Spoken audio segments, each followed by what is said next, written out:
पोषण और मध्याह्न भोजन के संचालन के मद्देनज़र, बच्चों की उपस्थिति के मद्देनज़र स्कूलों का वर्गीकरण कीजिए। ABC कैटेगरी में आप बांटिए और 25 स्कूलों का डायरेक्ट वो संचालित करेंगे मध्याह्न भोजन और इसके साथ साथ अन्न। इसमें शिक्षा समिति को भी एक्टिव करने का, फिर जो ये टोला सेवक थे उनको भी एक्टिव करने के बाद हम लोग ने किया, ताकि हमारे जो बच्चे 1 लाख से ज़्यादा बाहर हैं वो बच्चों को स्कूल में हम प्रवेश दिलाएं और रेगुलर नियमित उसको करें। ये सब बात हम लोग ने किया है।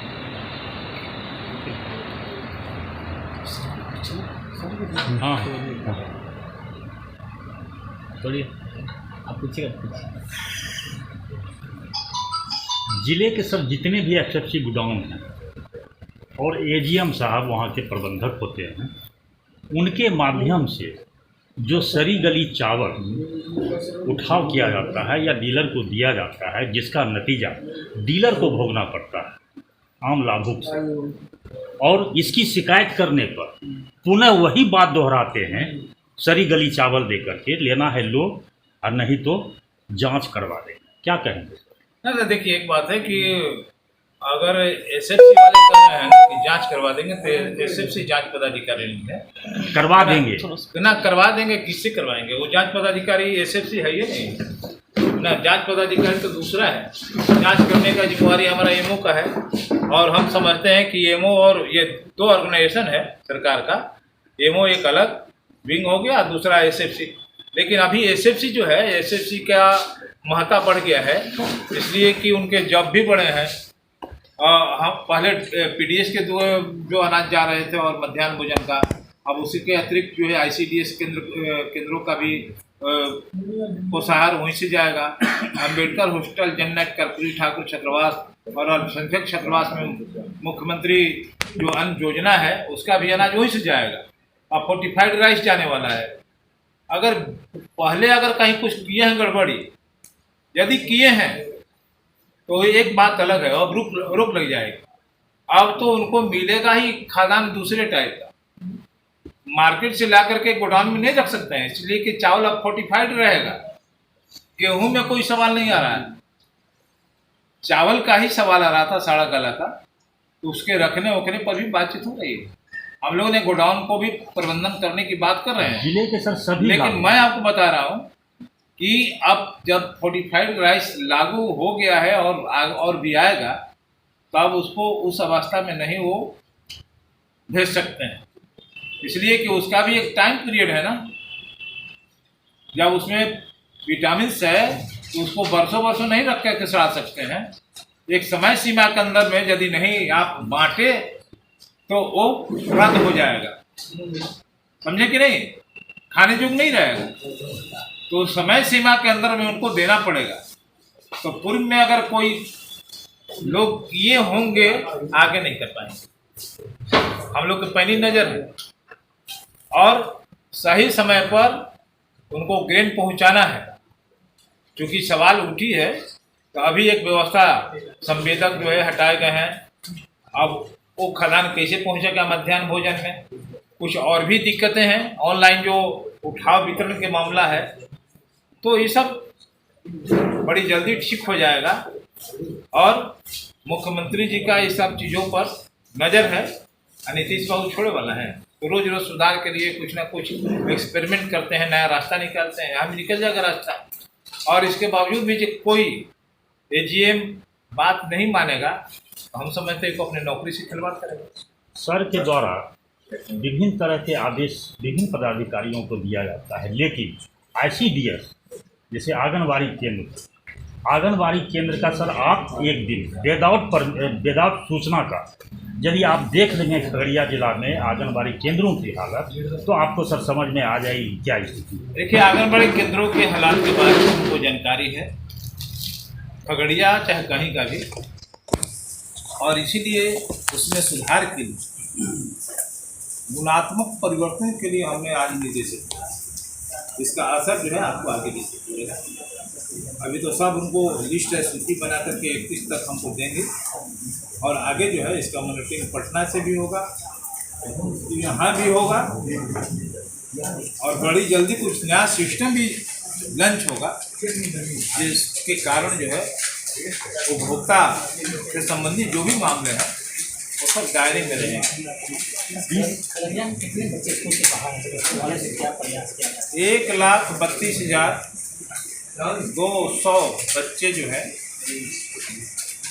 मध्याह्न भोजन से बाहर हैं और हम लोगों ने उसको देखा है कि कौन कौन स्कूल में वो बच्चे नहीं जा रहे हैं, वहाँ के शिक्षक प्रयास कर रहे हैं कि नहीं, शिक्षा समिति ये प्रयास कर रहा है कि नहीं। इस एंगल से हमने अध्ययन करने के लिए साधन सेवकों का हमने निर्देशित किया है और निश्चित रूप से ये सूची जैसे ही मेरे पास आ जाएगा एक कैंपेन भी चलाना है। इधर से कैंपेन चलाने जैसे देखिए टोला सेवक बनाया गया था और उसका रेगुलर भी किया गया, मुख्यमंत्री जी ने किया। उनके काम ही था कि महादलित बच्चों को 25 बच्चों को समय पर ले जाकर के स्कूल पहुँचाने। हमको लगता है कि अब ये काम कर रहे हैं कि नहीं, इसलिए कि अगर आज के डेट में अगर बच्चे स्कूल से बाहर रह जा रहे हैं तो अब उनकी भूमिका के बारे में भी हमको पता लगा। पलायन के वजह भी हो सकता है। मान लीजिए कि इस क्षेत्र में जो सराय समुदाय के लोग हैं ये दूसरे जगह भी पलायन करते हैं, पूरे परिवार पलायन करते हैं, बच्चा भी पलायन करता है। तो इसीलिए इतनी बड़ी संख्या में बच्चों बाहर है, इससे एक जगह देखने पर संख्या भारी हो जाएगी, लेकिन स्कूल के स्तर पर देखने में संख्या छोटी हो जाएगी। तो हम लोग यही देख रहे हैं कि कौन स्कूल में बच्चे ज़्यादा ये हैं उसको चिन्हित किया जाएगा, फिर उस स्कूल के शिक्षक शिक्षा समिति के साथ बातचीत करके बच्चे को प्रवेश कराने पर बात होगी। और जब मुख्यमंत्री जी हैं कि भाई आउट ऑफ स्कूल कोई नहीं रहे, इसके लिए व्यवस्था दे दी, तो फिर अगर खगड़िया में इतने बच्चे बाहर हैं तो हमारी भी नज़र है और इसीलिए हमने योजना बना लिया। और हमको लगता है कि ये नया एक प्लान है मेरा, तो सब लोग बड़े उत्साह के साथ सारे अधिकारी बैठे हैं, आपके सुन भी रहे हैं क्वेश्चन को, तो हमको लगता है कि लोग इसको सख्ती से पालन करेंगे और डॉक्टर जो बच्चे हैं ना बड़ी जल्दी लोग प्रयास करेंगे। लेकिन जो बच्चे बाहर चले गए हैं माँ बाप के साथ उनको कैसे ले जा सकते हैं? इतनी बड़ी संख्या बच्चे बाहर नहीं जाए ना, तो उसमें देखा जाएगा ना, दो तरह से होता था ना, कुछ लोग यहाँ भी नाम लिखा दिए बाहर भी, तो ये भी हुआ कि आप अध्ययन कर लीजिए कौन है बच्चे स्कूल से बाहर जो यदि नहीं आ रहे हैं तो बच्चे कौन है, समझे कि नहीं, उस पर पूरी नज़र है। और हमको लगता है कि आगे अगला जो मीटिंग हमारी समीक्षा मीटिंग होगी तो आज जो टास्क दिया गया है तो उसका पॉजिटिव रिजल्ट है। अरवा चावल और उष्मा चावल में थोड़ा सा जनताओं में लोग तरह का विचारधारा बना हुआ है, लगातार कहा जा रहा है कि हमको अरवा चावल है कि उष्मा चावल खड़ी होगी। ये बात मैं बता रहा हूँ कि बिहार में जितने भी राइस मिल है वो सब अरवा का, उतना का नहीं।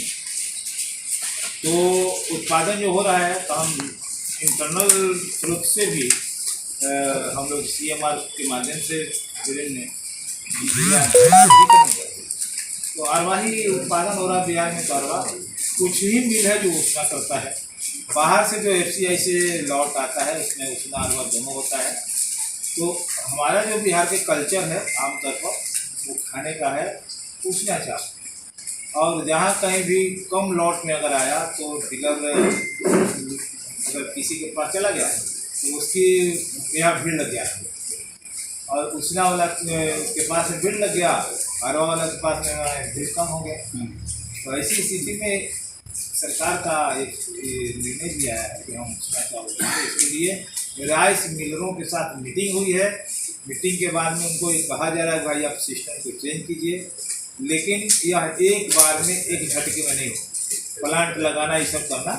तो हम लोग एक विकल्प दिया कि AGM को कि आपको पता है कि कितना लॉट हमारे पास किस महीना में आ रहा है, तो आप सबसे पहला प्रायोरिटी जो है आंगनबाड़ी केंद्र और मध्याह्न भोजन में आप दीजिए, वहाँ बच्चे